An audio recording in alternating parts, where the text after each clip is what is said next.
Tonight, police on notice after a recent spate of bike thefts in Port Pirie, and beer, wine and science come together in a Port Lincoln pub.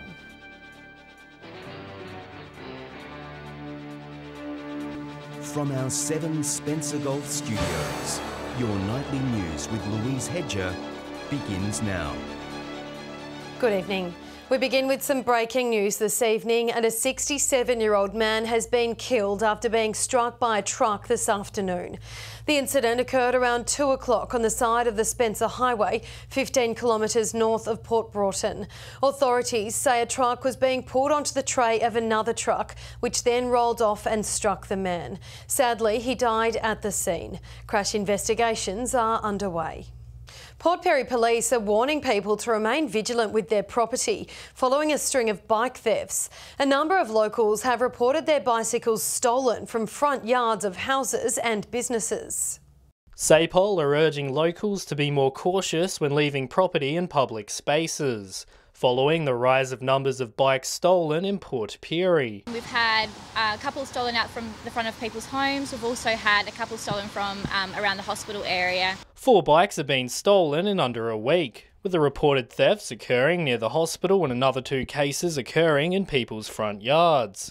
Opportunistic theft is on the rise, with people urged to take protective measures for their valuables. Lock it up.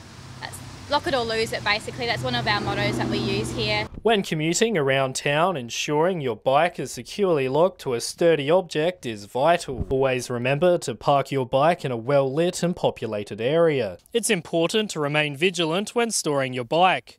When at home, refrain from leaving your bicycle in the view of the public and opt to store it in a locked shed or even inside your home. Quite often, police are unable to return bikes due to a lack of evidence of ownership. To counter this, SAPOL are in the process of ordering bike passports, a simple way of identifying if it is stolen. The police station, we often do engraving. We're happy to engrave the bikes if that's something that people would like. Alternatively, take note of the unique markings on your bicycle and also remember to take a photo.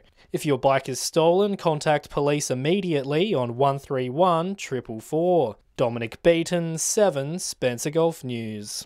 The Metropolitan Fire Service has been busy in Whyalla with a fire breaking out on land at the local steelworks.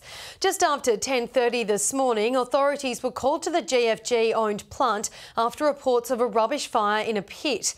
3 trucks and 10 personnel arrived to extinguish the blaze. Smoke was visible from the Lincoln Highway, prompting warnings to drivers about low visibility between the Port Lowly turnoff and the steelworks entrance.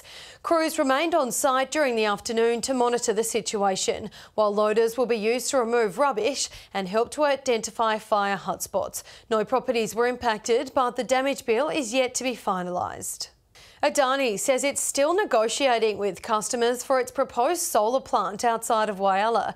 The 140 megawatt plant was given pre-construction approval in August last year. Located north of Whyalla near the Conservation Park, it would power up to 60,000 homes. However, construction has yet to begin on the 390-hectare site, with a spokesperson saying talks with potential customers are ongoing, which is holding up the build. Once those talks are completed, a final decision will be made on whether to proceed with the multi-million-dollar project. The company has also confirmed it's still seeking connection and generation approval. The construction of a $7 million senior centre is underway at Port Lincoln St Joseph's School. The facility will provide a new open space teaching area for secondary students. A construction site soon to become a state-of-the-art education facility. St Joseph's School spending $7 million on a senior centre, which will no doubt become the jewel of the campus. This building's going to stand out. It's out on its own. It's quite open. Very modern, a lot of glass, a lot of light. It's going to be quite an asset to the school. The senior building is the latest construction in a long list of upgrades for the school, with plans already underway for a new home economic and arts centre. Phase 2 of that will be the conversion of an art design suite that we have. Within the building there will be 9 learning spaces able to fit a total of 200 students.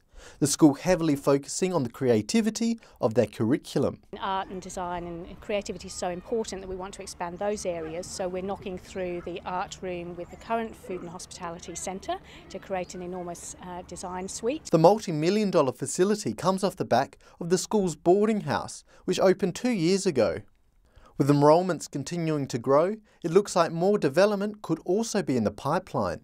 Hopefully down the track, some new development in our junior school. I just want St Joe's really to be the best facility that students can have. The construction is set to be completed by the end of the year, in time for the new school year in 2020. Nathan Regter, 7 Spencer Gulf News. The New South Wales Shadow Tourism Minister has made an election promise to deliver an emergency funding package for Broken Hill.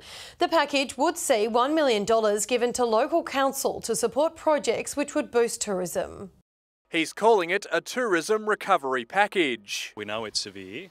What we don't want is a tourist drought as well. There's growing concerns that the recent fish kills near Menindee and the ongoing water crisis surrounding the region will deter potential tourists. Come out to Broken Hill, come to Menindee. You're welcome here, the community will make you welcome.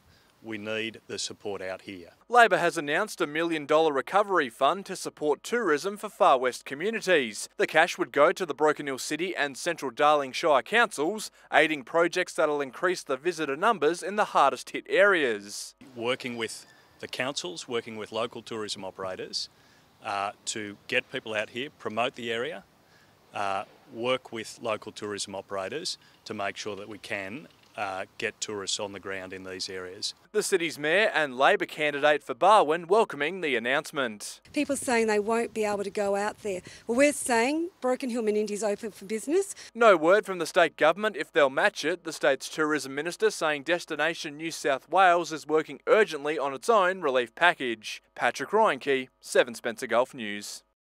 9 Whyalla roads are being resealed this week as part of the Whyalla City Council's infrastructure program. The project will be undertaken by local workers, thanks to a major investment by Boral into its Whyalla quarry. Busy at work, contractors are putting in the hard yards to get roadworks finished around Whyalla. $700,000 of works are underway, resealing roads in desperate need of some TLC. Roads need to be maintained, probably every 7 to 10 years, and we're currently coping with a backlog where our roads are somewhat older than that. 9 roads have had work on them over the last week and a half. They include Butlingara Way at the foreshore and Sharp Street in the City Plaza, as well as some of the city's most popular.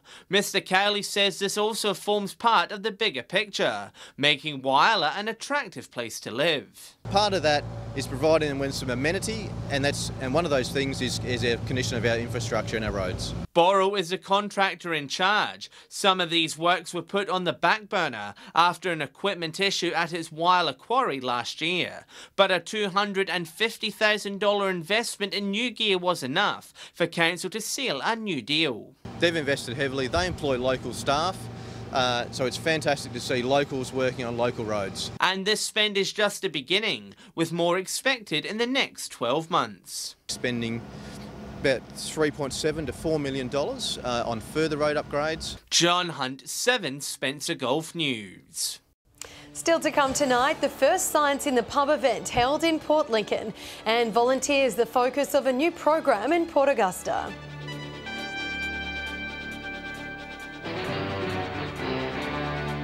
Welcome back. Port Lincoln hosted its first Science in the Pub event last night, with locals learning about the benefits of sports psychology. The new monthly event will see guest lecturers fly in from across the country. Talking sports psychology in the local pub, Port Lincoln hosted its first Science in the Pub event with meditation, visualisation and imagery the focus for last night's presentation. Through sport we can learn many life lessons such as self-discipline, hard work, determination, those sorts of things that kind of can help us after we finish playing sport.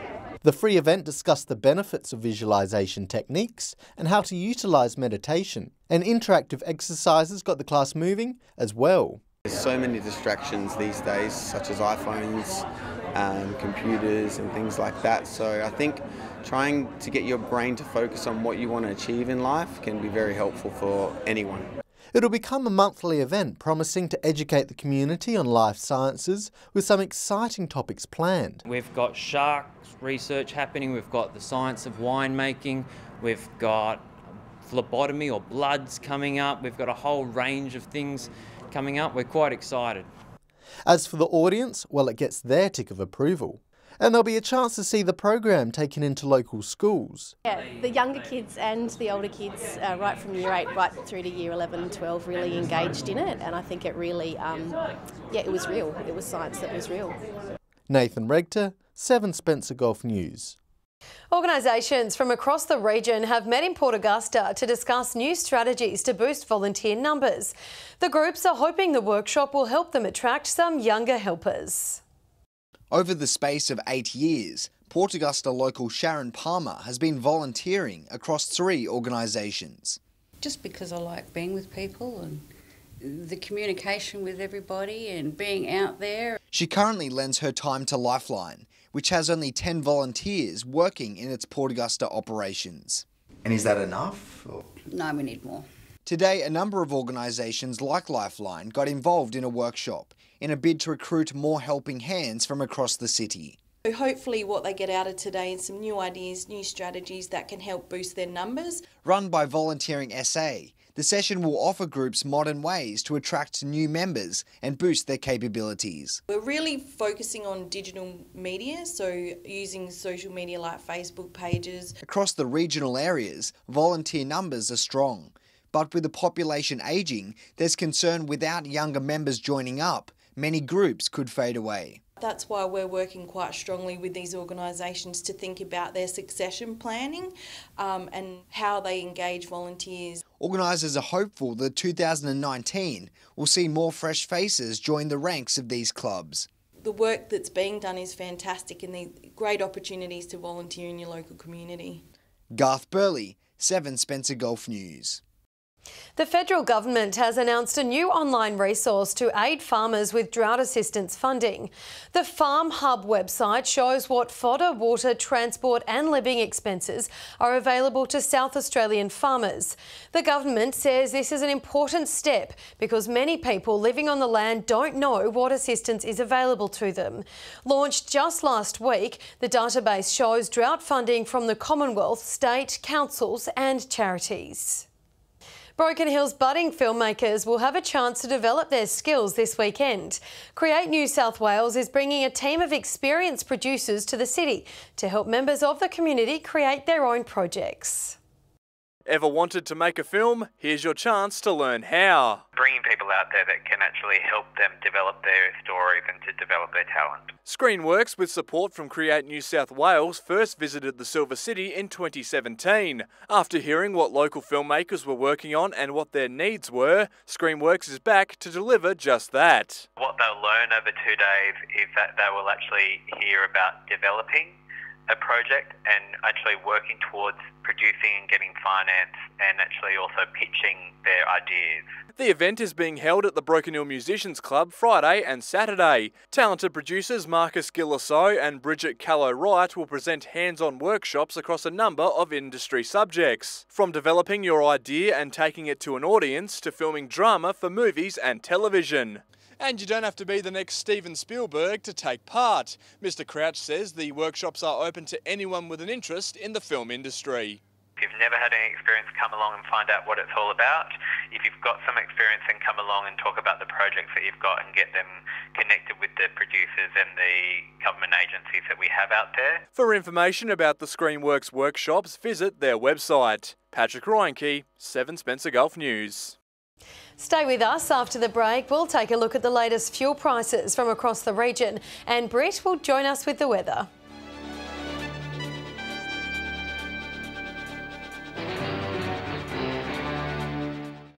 Time now for Fuel Watch. Here's Pat in Broken Hill. Well, the start of February has been a bit up and down for local petrol prices. It would be wise to shop around.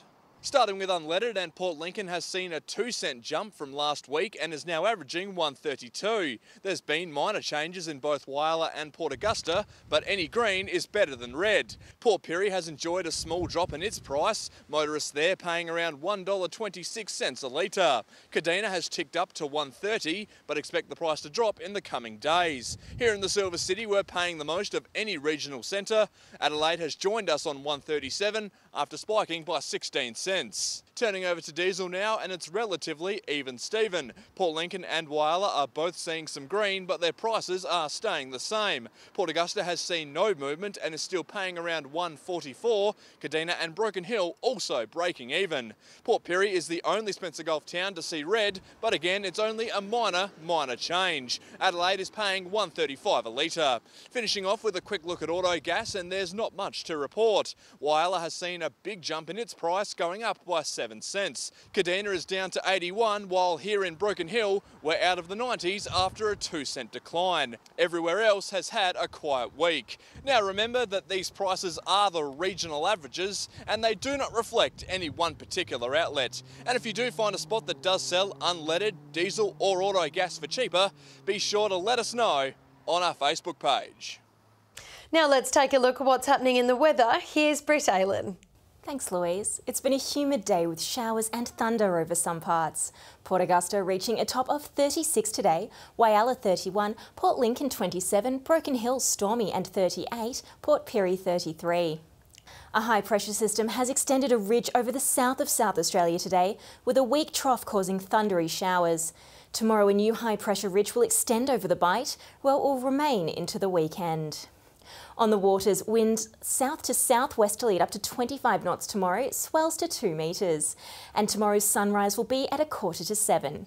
We've got a mostly sunny day ahead. Port Augusta looking humid with a top of 33 degrees, Whyalla 29, Port Lincoln partly cloudy with a very slight chance of showers, 26 the top there, Coffin Bay 23, Woodner 31, Broken Hill sunny in the morning with cloud cover coming through in the afternoon, 37 degrees, Port Pirie and Clare both mostly sunny and 31, Cleve 28, Kadina 30. To the end of the week now, and it's looking mostly fine across the region.